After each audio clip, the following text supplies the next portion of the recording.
Thanks a lot. Thanks a lot. Well, I'm going to have to project my voice, so if anyone can't hear, just let me know here early on, because some of this stuff might get intense, and if you miss one point, you may be lost, and that would be awful. So, but first, starting with the classical education that anybody who got a classical education would know, Plato, the earliest philosophers seem to have their act together.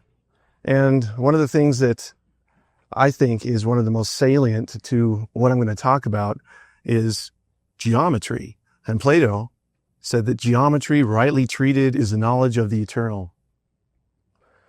And just cursory look at that, it's like, well, yeah, he really was into geometry. He was really into doing math. That wasn't the thing, though, because he looked at it as a religion. He's talking about the eternal. And eternity, the attribute of actually possessing eternalness, is something that's ascribed to the main deity. Geometry, of course, isn't just measuring circles and squares and determining angles. It's actually measuring the earth, geometry. It's actually incorporating both the name for earth and measurement. So how can measuring the earth somehow give us an idea of God?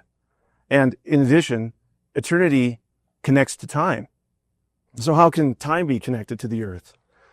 Well, maybe we in modern civilization haven't really connected with this understanding. Maybe it's antiquated thinking on Plato's part, but I assure you, there are people who are around right now who have taken this quite literally and incorporated it into their religion.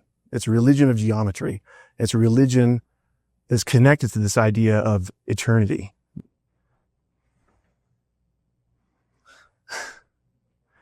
I'm sure everybody has seen this before. This is a compass and square, and it's not a secret, even though it's a symbol of a secret society. And I don't want to step on anyone's toes inadvertently. I'm not going to demonize Freemasons, but I am going to talk about something that I think the highest echelon of the elite understands. And this is the key. The compass and square are things that you use to measure course angles and build things with, but they're also very connected to the idea of maps and measuring distance on a map. And you can actually pick up quite a bit of information from the Freemason sites on the internet or other grimoires or books that are out, because they give us the information that we need to understand pretty much what they understand in the earliest levels that they move into. They see the symbols and they incorporate this into each of the initiate degrees, and they measure themselves as learned attainment on the degree that they move into. And it's interesting because the name compass in Latin is cum passus, which means by degree, by step, by increments. And so it doesn't have to necessarily connect to this idea of a magnetic compass. It doesn't have to be connected to this idea of this compass and square necessarily. It's just anything with degrees in it.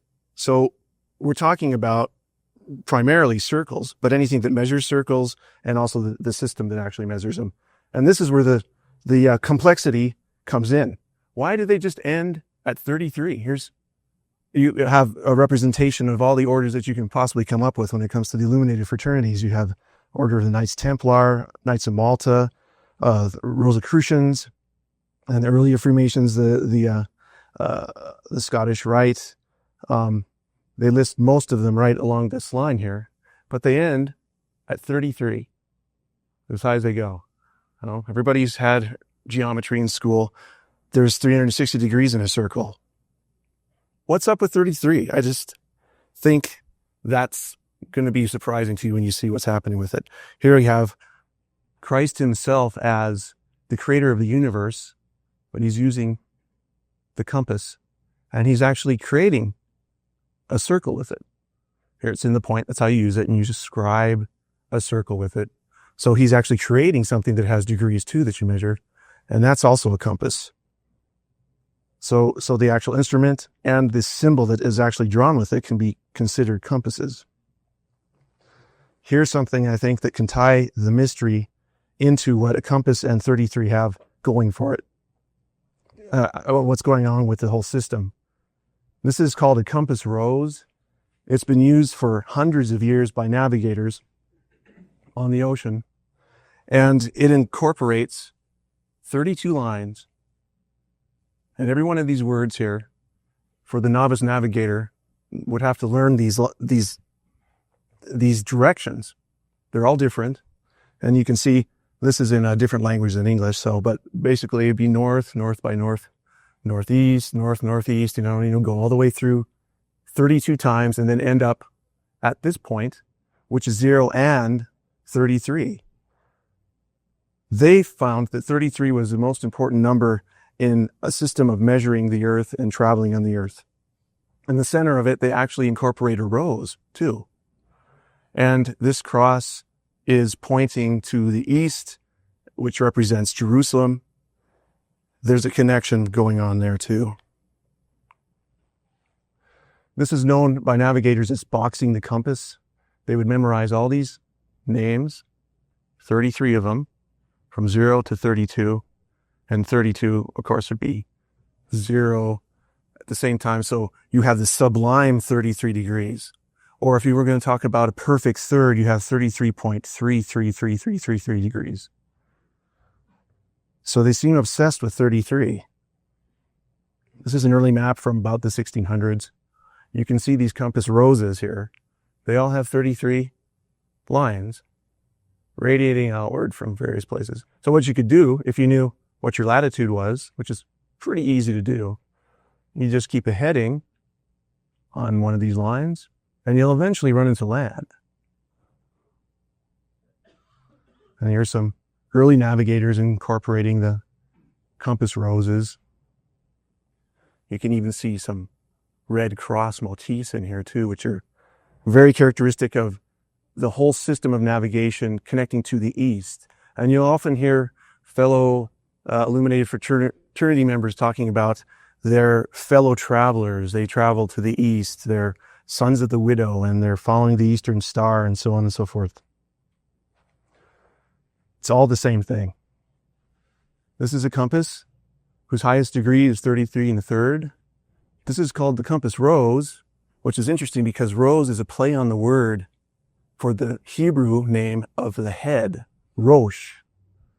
Here you have the skull and bones.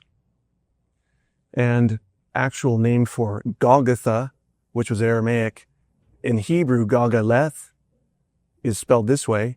These two letters, if you would actually connect them together, equal 33. GL, GL, or Gimel Lamed, Gimel Lamed. And this is a Tav. So in the ancient Hebrew, the T was actually a cross. So symbolically, this is 33, 33, and a cross. So the name for a skull, place of the skull, Galgaleth, actually symbolizes the same thing as this. Because it's a head, it's a Rosh, just a play in words. And the classical education gave you Hebrew and Greek and Latin. I guess the higher up you go, you get more Hebrew. There's a rose in the cross, more blatant. And this is what it's all about. Golgotha in Jerusalem. Jesus was, if you actually would look into the grimoires of the illuminated fraternities, they say that Jesus was indeed 33 years old when he was crucified and rose again. But they also leave out other parts that are important that we can actually look into the Bible to find. In the Torah, you can find that no one would begin their teaching, their ministry, or their rabbinical work until they were 30 years old. And so chronologically, they ascertain that Jesus was actually baptized at 30 and moved through his ministry for 3 years, finally ending up here. Now, the plot's going to thicken and also sort of set here. This is a system of measuring the earth that navigators use. It's called the navigational system for nautical miles. This is what you use if you're going to fly around the earth in a spaceship or in a plane, because it's based on ratio. And it's a system based on ratio and time. It's not statute miles. Statute miles are something different. They're actually aligned to the number of feet that Queen Elizabeth decided would fit into a mile on the earth. This is based on a ratio. All it is there's 360 degrees in a circle, and there's 60 minutes in an hour. So if you have a clock, and you know how many degrees are in a circle, and you have a good enough catalog of having measured where the stars are every day for a whole year as we go around the sun, you could move anywhere along in longitude, which is the lines that go up and down like this. You can move anywhere along this earth and figure out, if you had a good enough clock, where you were by knowing the time and by knowing the system and having a chart. And you can actually measure the distance around the earth, because it's an easy equation. 60 minutes in 360 is 21,600. So there's 21,600 miles around the earth at its greatest circumference.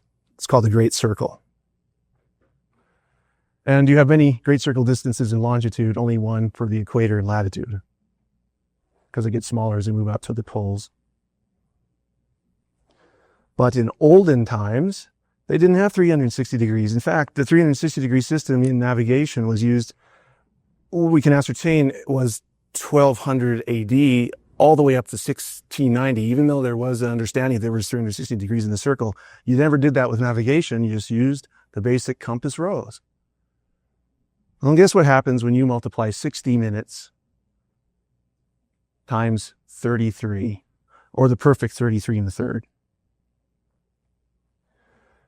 Basically, what this is doing is measuring the whole earth then in increments that are just a ratio.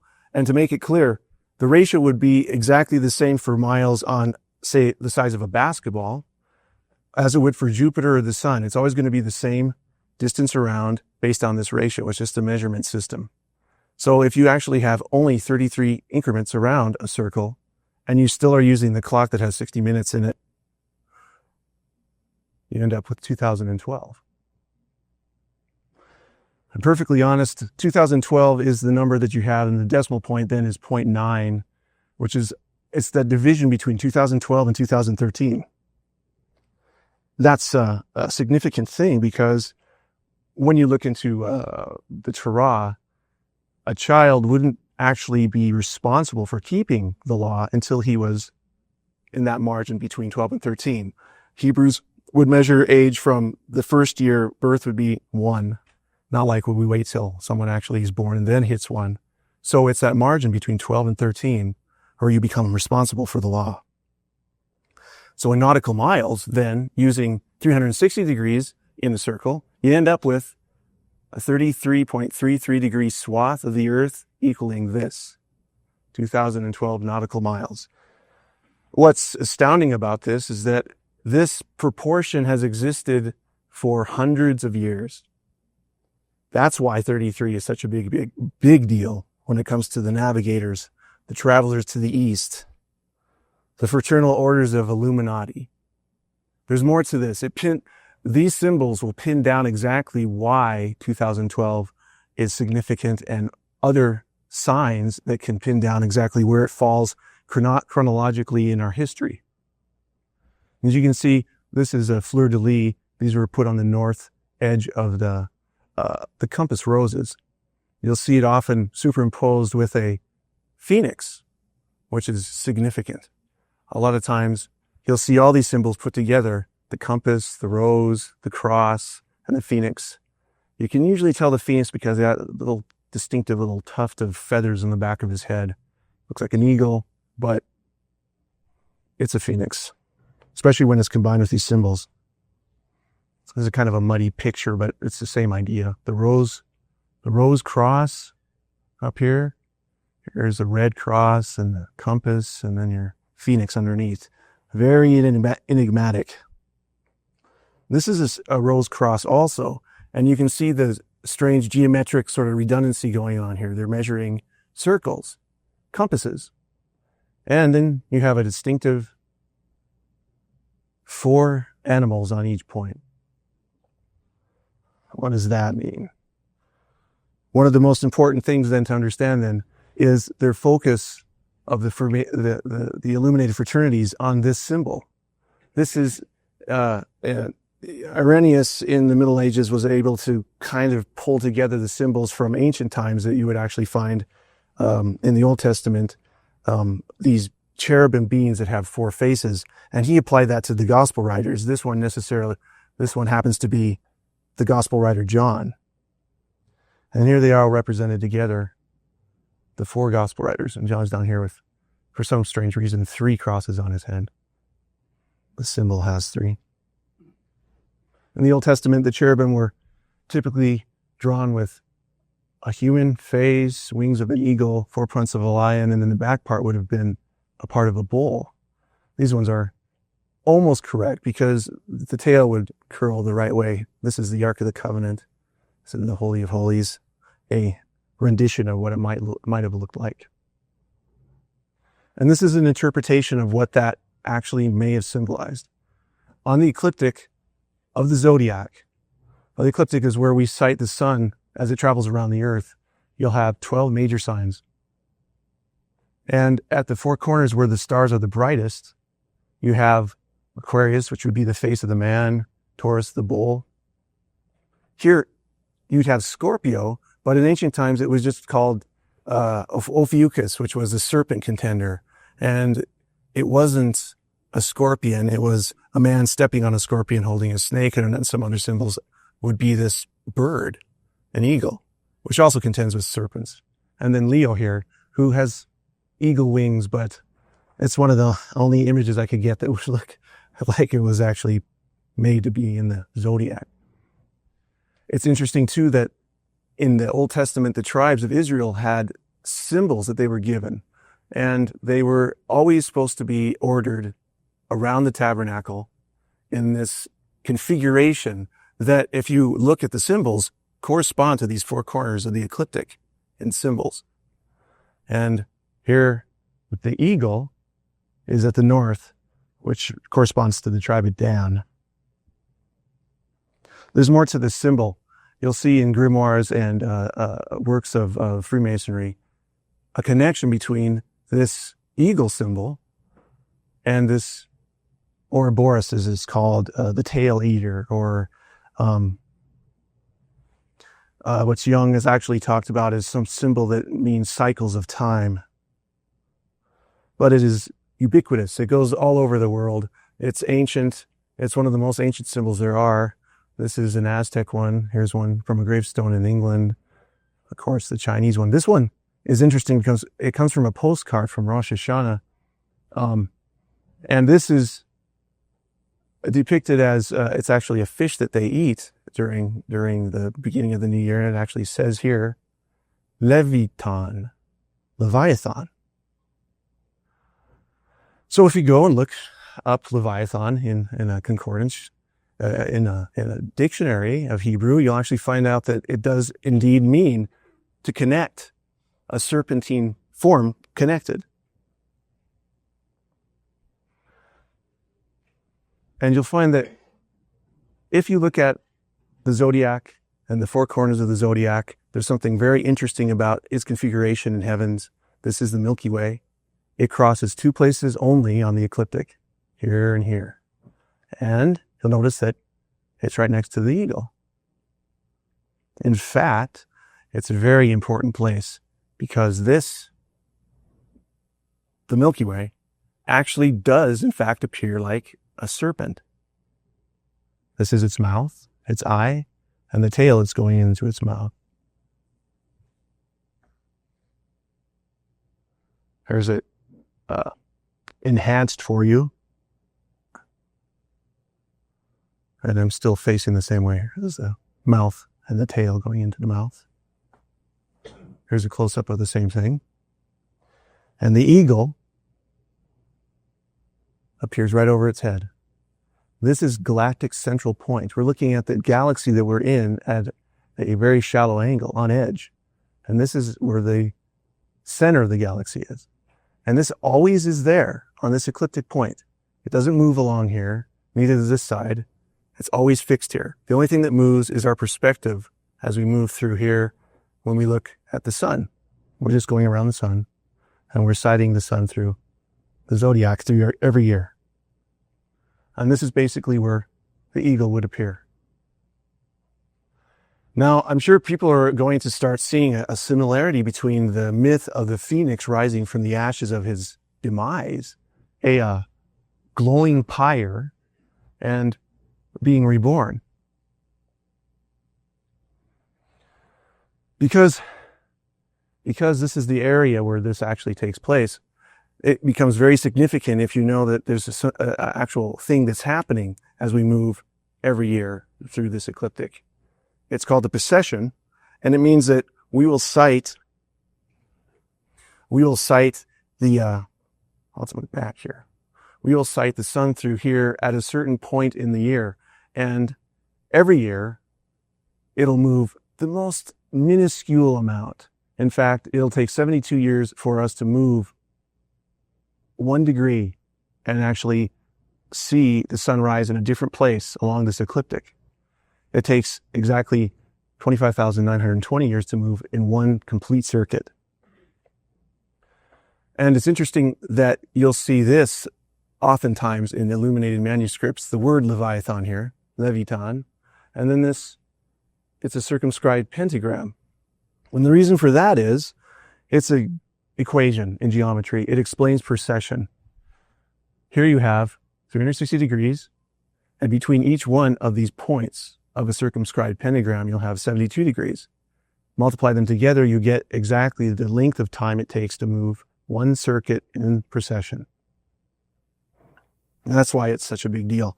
And quite a few illuminated persons use this symbol without actually understanding it. They just feel it has great power. Well, it does, because it explains some of the greatest forces that are taking place all around us, but we can't really define them except through geometry.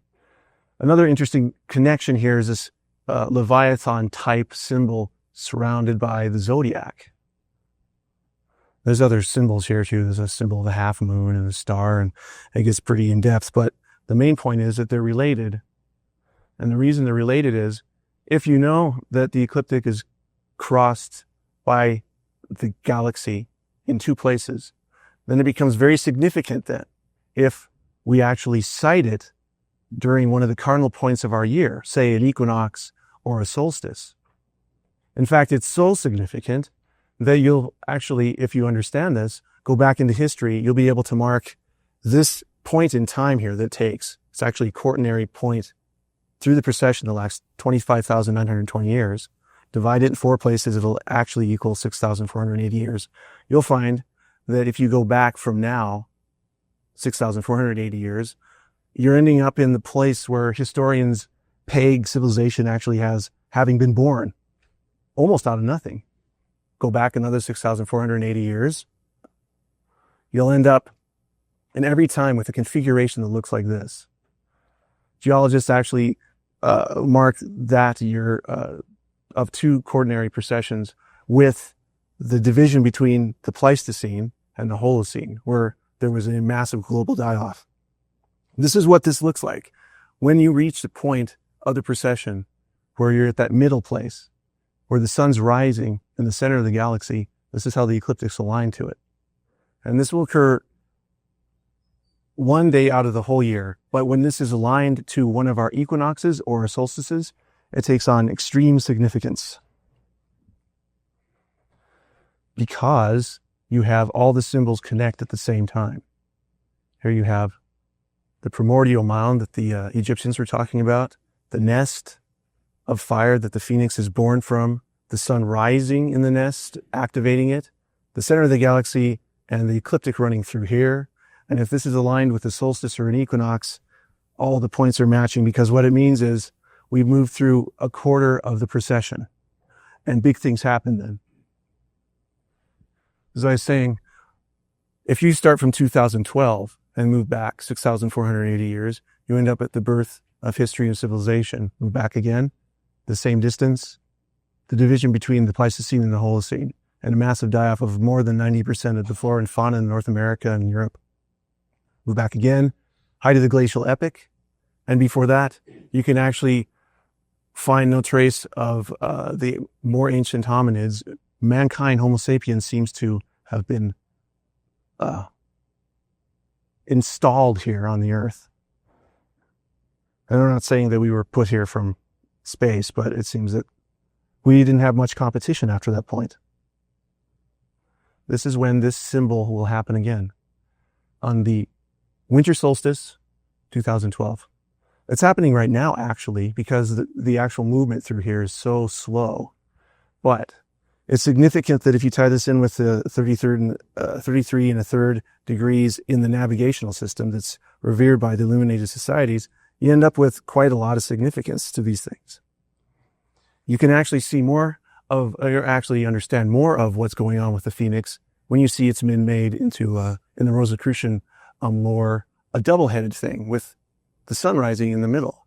It's symbolizing the beginning of time and the ending of time, the division of time, and that place where the heavens actually divide time. If you go to any Masonic building where rituals are held, where you go to meet, if you are a part of the whole group or in the echelon of the illuminated fraternities, you'll find that they've been dedicated to two Johns, always the two Johns, the ones that bracket the gospel, John the Baptist and then John the Revelator. He's symbolized by a double-headed eagle, always surmounted by the number 33, and inscribed in the floors of a Masonic hall will always be these two posts, which symbolize the two Johns and the sun in the center of it, which is hearkening back to that symbol of what happens when the sign of the end of the age happens, that coordinary division of the procession. Every Freemasonic lodge has one of these, and they're usually perched on top of sculptures. And this is from Morals and Dogma, the book that's given to most initiated Freemasons. This is a Rosicrucian symbol. We've incorporated all these things too, but it's trying to say that there's a future point that's significant. Here's all the points connected: 33 and a third, order out of chaos. In every one of the cases where you go back 6,480 years, there was some sort of destructive epic that came onto the earth. You can read it historically. You can read it in Timaeus by Plato. You can read it in the geology. It follows a pattern. You have the double-headed eagle here, actually the phoenix being reborn from the ashes of the previous destruction, because it's kind of a paradox. It's both created and destroyed at the same time. It looks back to the past and forward to the future. Well, if you're navigating, it is also important to realize where you are on the planet. And with respect to 33 and a third, is something very interesting about that, because 33 latitude and 33 longitude, both above and below the equator, are only touching one place on this planet on actual terra firma. And I looked into this with a little bit more scrutiny, because our modern longitudinal line based on the Greenwich meridian was only installed in 1884 during the Global Meridian Conference. Alan Chester Arthur was the president at that time. People from all over the world came to New York and got together to figure out where they're going to put the prime meridian. This is the Paris meridian, and it was established hundreds of years longer than the Greenwich meridian. The Knights Templars, the Crusaders, they would measure the earth by this line, not this line. Latitudinally, it's a no-brainer. 33 and a third has always been right here, unless, of course, we've been knocked out of our kilter in orbit. But pay special attention to this little place right here, because it is a mountain that's been recorded from antiquity as a place where something extraordinary happened, the most extraterrestrial-like situation you can talk about from history. 33.33 goes perfectly through one of the three peaks of Mount Hermon. It's distinguished by three peaks in all the literature, and exactly through 33.33 here by the Paris meridian, which is also called the Rose Line. And this is what happened here. It's the Book of Enoch, goes into detail, much more detail than the Bible does about it, and because it's an extra biblical text, sometimes it's not held up with much esteem. But there are a lot of things it has to say that the fraternities of the illuminated groups across time have paid special attention to. And it says that when the sons of men had multiplied in those days, beautiful and comely daughters were born to them. It's Genesis 6. And the watchers, sons of heaven, saw them and desired them. And they said to one another, come, let us choose for ourselves wives from the daughters of men, and let us beget ourselves children. And they descended to the peak of Mount Hermon. And this isn't just in Enoch. There's a lot of different text here too, mostly obscure as you can get, but you can find them if you need to. Another interesting thing about this general area here is a place called Baalbek, which by the Greenwich meridian is at 36 degrees longitude. This is called the pregnant stone for some reason by the locals there. It's the largest megalith in existence on our planet. It's about 70 feet wide, 70 feet long, about 14 feet high, 10 feet wide. It's estimated to weigh over 1,000 tons. Here's another perspective of it. The proud flag of Lebanon.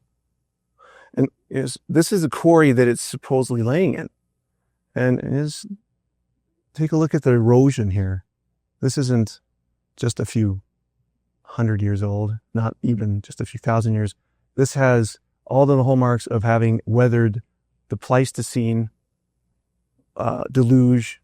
There's actually Pleistocene alluvials over the top of it. When this was excavated, it was only a little part of it coming out here, and it was covered by what are called Pleistocene alluvials because they were deposited nearly 13,000 years ago. Here's two gentlemen on what's called here the Grand Terrace. This is called the Trilithon.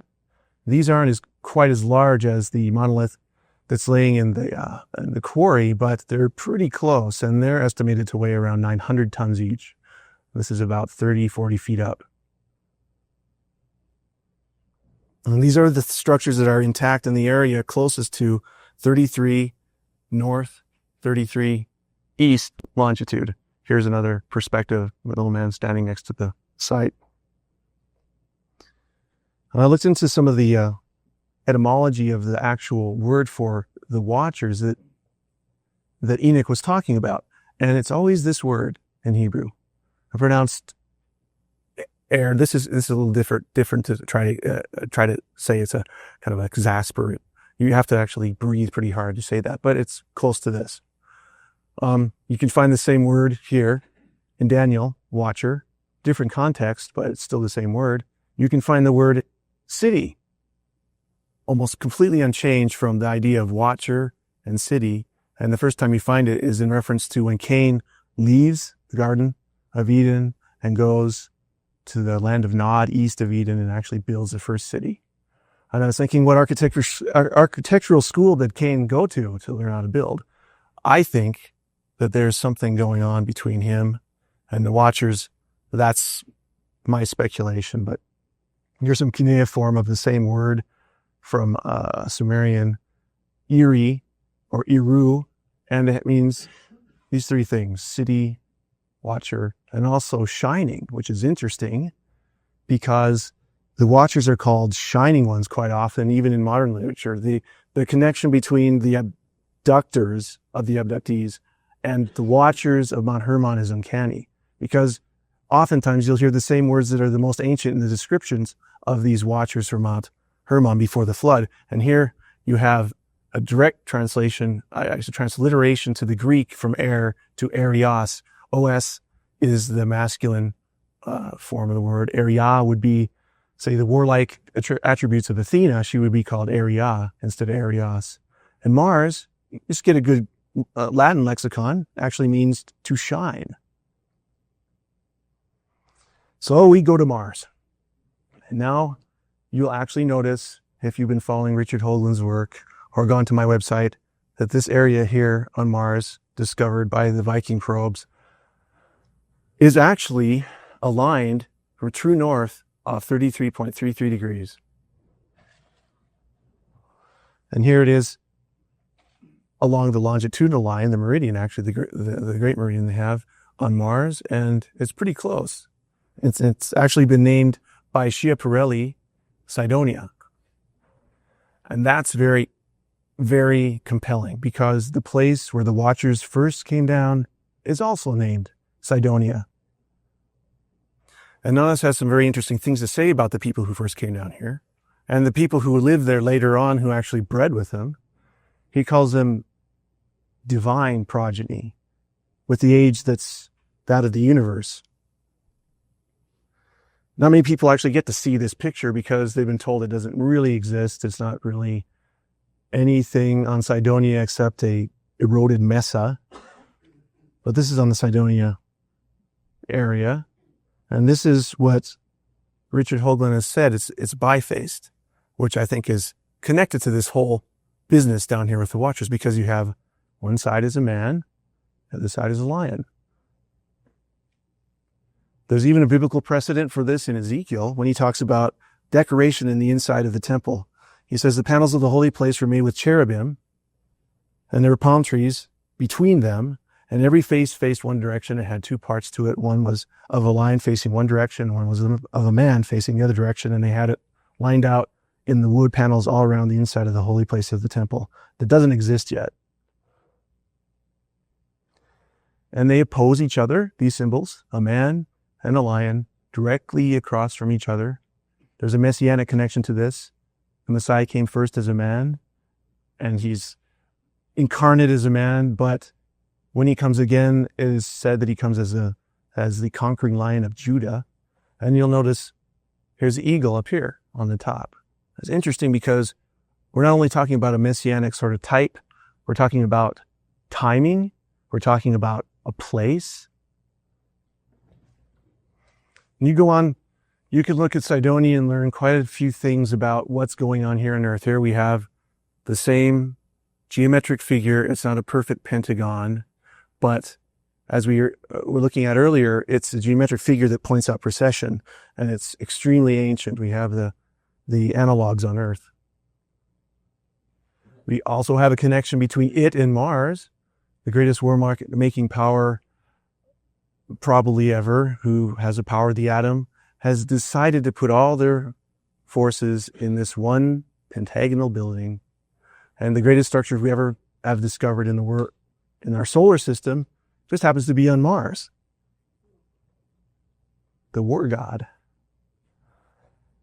It goes back even farther than this idea of before the flood. It goes all the way back to the very first interaction between a human being on this planet and something other than human.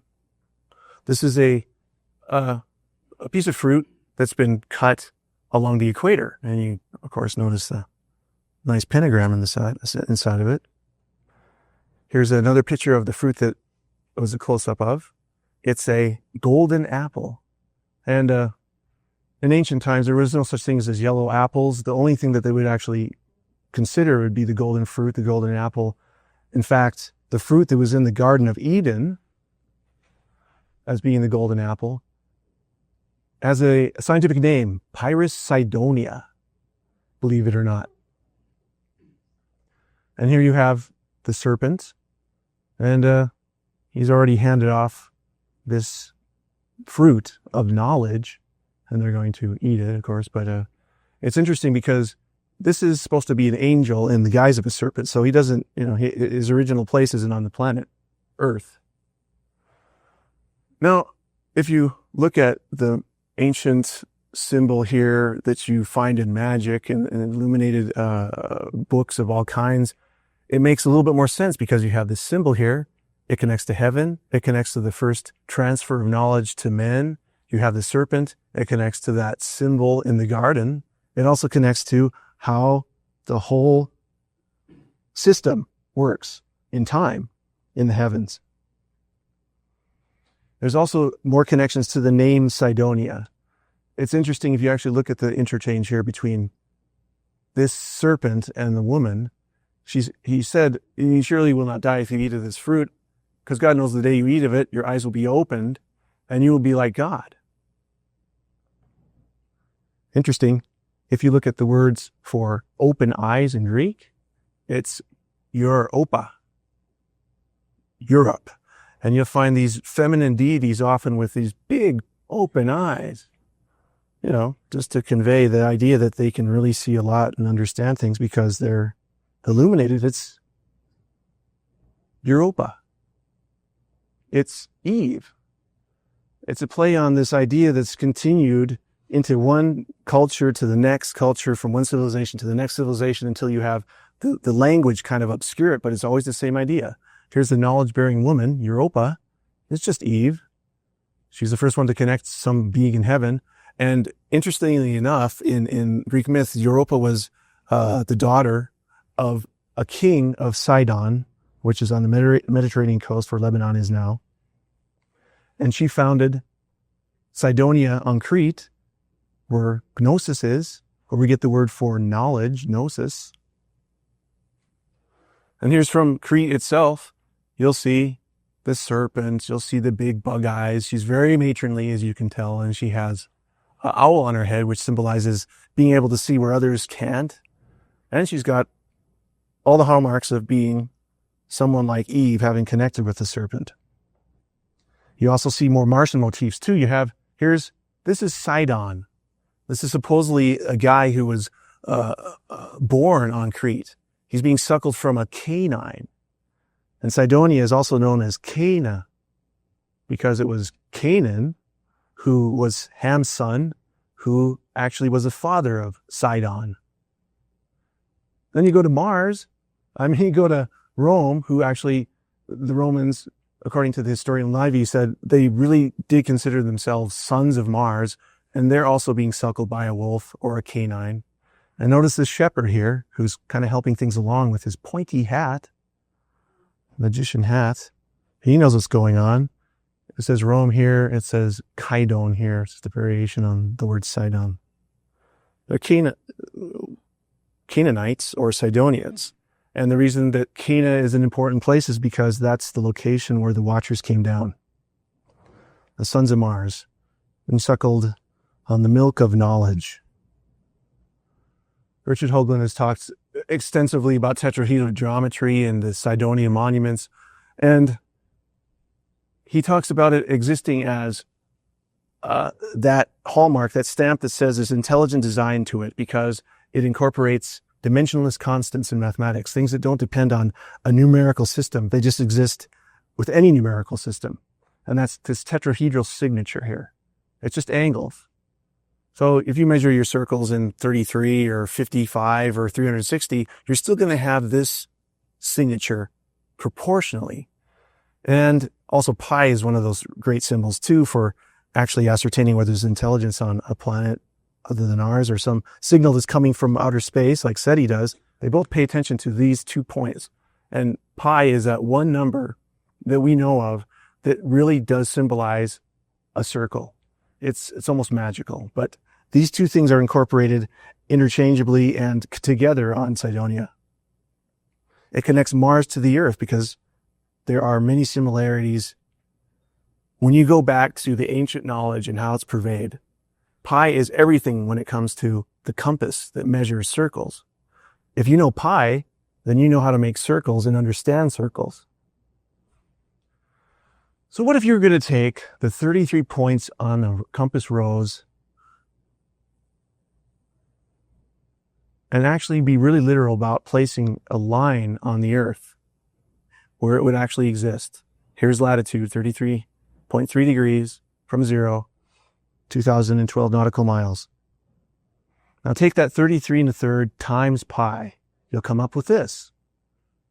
Well, it really seems like maybe this is latitude. This is latitude. Maybe this is longitude. So now you got the 2 points that you need to figure out where you are in space on the Earth. Guess where it is. I really think that this has something to do with why what happened in 1947 happened here. Because if you're working with SETI and you actually saw an equation that pointed this out and then something happened here, you would have your smoking gun for the proof that something from outer space had been communicating with you that was intelligent enough to be able to, well, communicate. There's only one place on the planet that's associated with this connection of heaven to earth. And that's right in Roswell. Here, it's on top of a Tibetan plateau. So the Roswell coordinates, longitude and latitude, are a function of pi. It goes backward and forward. You can multiply the latitude times pi and get longitude, divide longitude by pi and get the latitude. Well, there's more to that equation than even just pi. Leviathan itself, if you actually would look at the letters in the Hebrew, they equal numbers. And these numbers added together come up with a number here that is actually a function of pi 2, and the number of days. Symbolically, it's actually saying it's a cycle. Our days are measured actually as we go around the sun in a complete circuit, and pi is the measurement or the symbol of that circuit.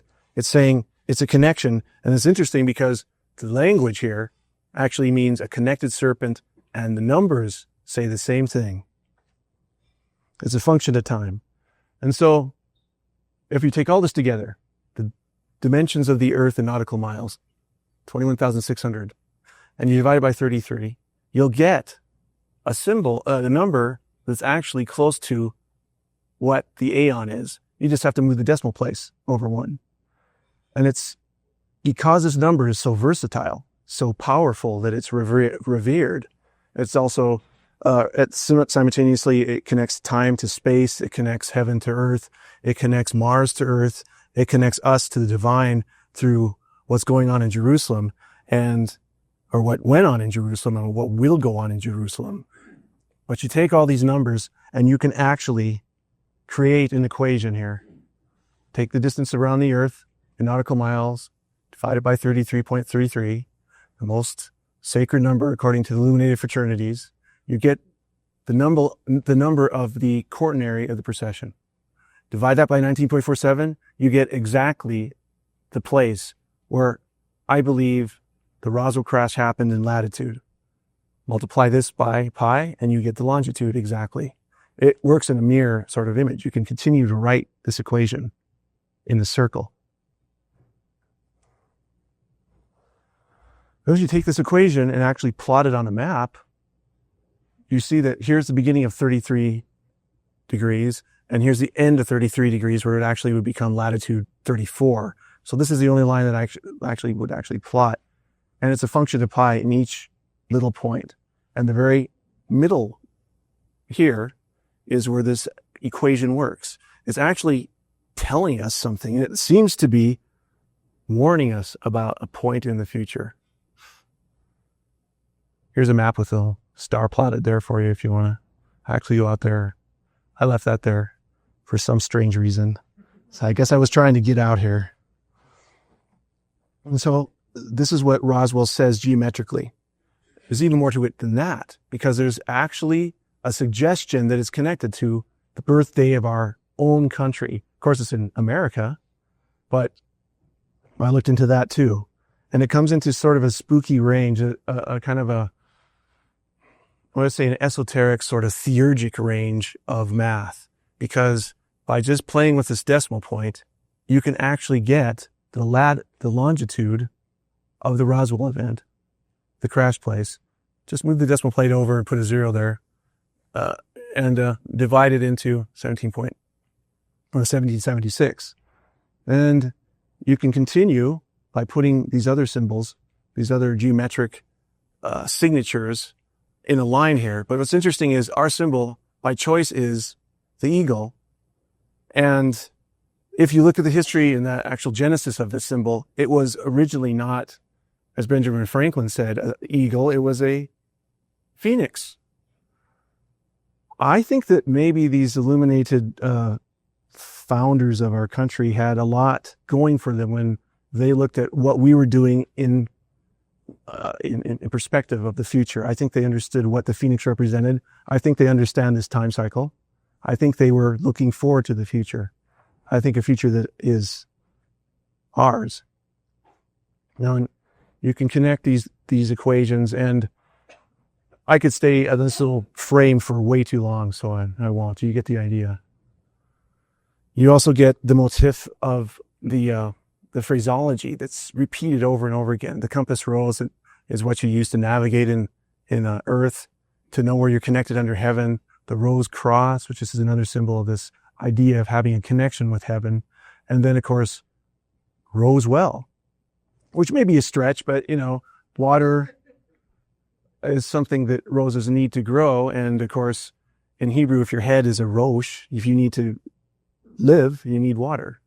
To learn, you need to fill your head. But it's also a function of a geometric system of understanding time. And if we understand time, we can understand the future and what the divine is all about and what the divine's plans are. And by the way, the actual name for Ezekiel's wheel was Galgalim, which incorporates the same idea here, Galgal, with Golgotha, the head, the crossbones, and you have this symbol that goes in between here, the cross that actually connects the 4 points of the zodiac, the cardinal points. I'm going to get into something that's heavier. Everyone, I think, if they connect 2012 to prophecy, will understand that there's something to do with the Mayan calendar. This is actually the sunstone. It's an Aztec calendar that they borrowed from the Maya. It was buried by the Spanish in Tenochtitlan and not discovered for maybe 200 years. It's about 12 feet across. It's huge. Weighs about 5 tons. They buried it, and then it was rediscovered in the 1700s. And interestingly enough, you can actually, not the 1700s. Don't quote me on this, but you can actually see here that they've recorded these 4 little destructive epochs on the earth. Each one of these represents 6,480 years in between each one, and a destructive epoch. One by flood, one by fire, one by animals or something. And there's one by earthquakes. And there's one left, because the calendar ends here.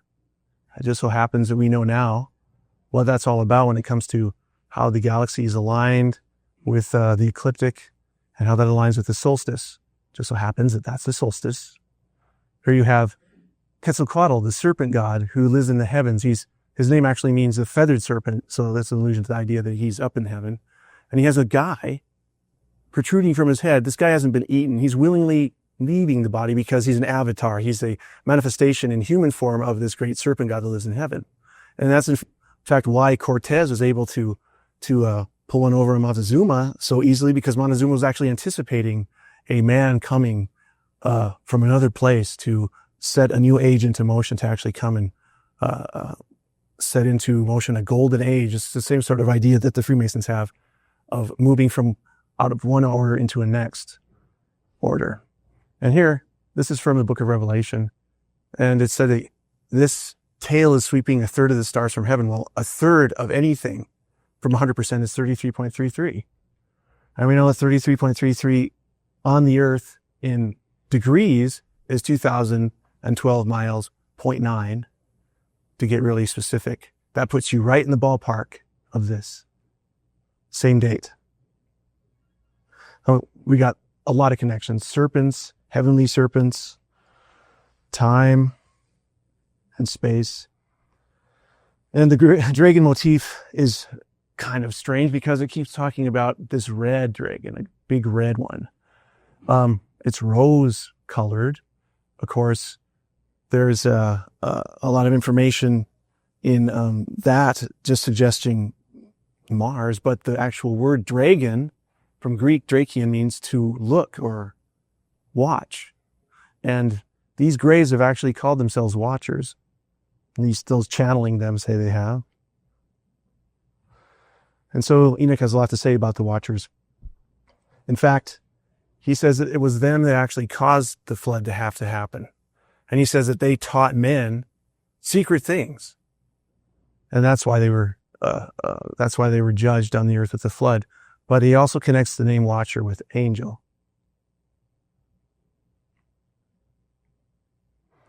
Now here is where the whole UFO phenomena comes in, and the whole idea of what might be taking place with the manifestations in the heaven. Enoch actually defines 2 different sets. He talks about spirits that were born on the earth. And there's some variations in demonology of where demons come from. One is the idea that they were created as a kind of a lower form of a spirit, sort of evil, on the earth. They don't have bodies. The other side of the argument is that there were actually the spirits that indwelt these giants that were created by the watchers themselves. And when their bodies were destroyed in the flood, they had no more bodies left, and they had to just fend for themselves.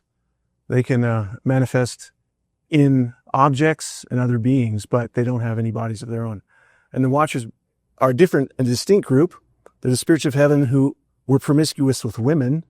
They assume many forms. They lead men astray so that they sacrifice to demons as gods until the time of the great judgment, the time of their consummation of sin. There's going to be an end point to what they're doing. Ephesians in the New Testament actually explains more into this too. Paul's talking about the Christian's walk in life, and he says, before you were saved, you walked according to the course of this world, the prince of the powers of the air, the spirit that works in the sons of disobedience. Ephesians 6, he again gets into this idea that they're spiritual hosts of wickedness in heavenly places. In the Greek, atmospheros, they live up in the air. These beings. And according to what Enoch is saying, if they were demons, we wouldn't see them. So the only alternative then, of course, from the paradigm of Enoch is that they're watchers and they're taking on whatever form they want.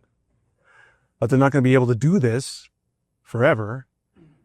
Apparently, they're going to be cast down. And as Enoch connected the name angel to watcher, we look at the future of the ones who rebelled, the watchers or the angels that rebelled, and there's going to be a point when they're thrust down to the earth. And it connects the name for dragon, which is another word for watcher in Greek. It talks about how they're not found in heaven anymore.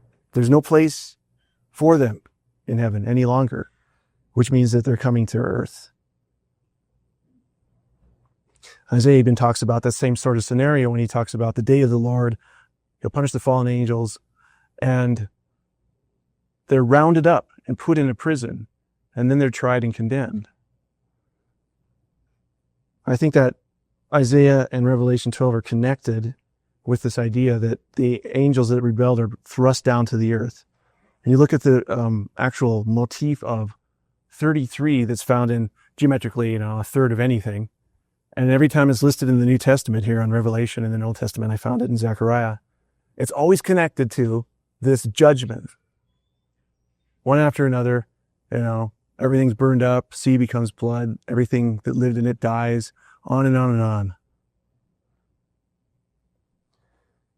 So, with the idea that 33 has a connection to a point in time, 2012, it connects us to where it all happened here, the point of contention in Jerusalem, where this number 33, with this symbology that's repeated redundantly over and over again, that means more than one thing, but especially points to a point in the future where some force in heaven is going to intersect with the earth again.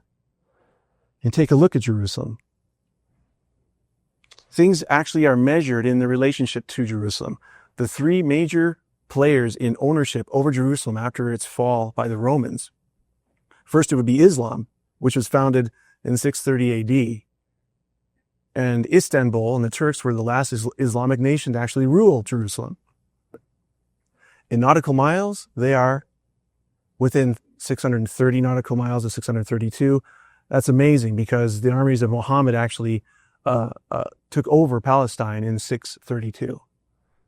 Napoleon very briefly invaded Palestine, and he actually wrote out a letter that was declaring Palestine a new home for the Jews. And of course, it only lasted for a year, but that was in 1799, the same amount of nautical miles between Jerusalem and Paris.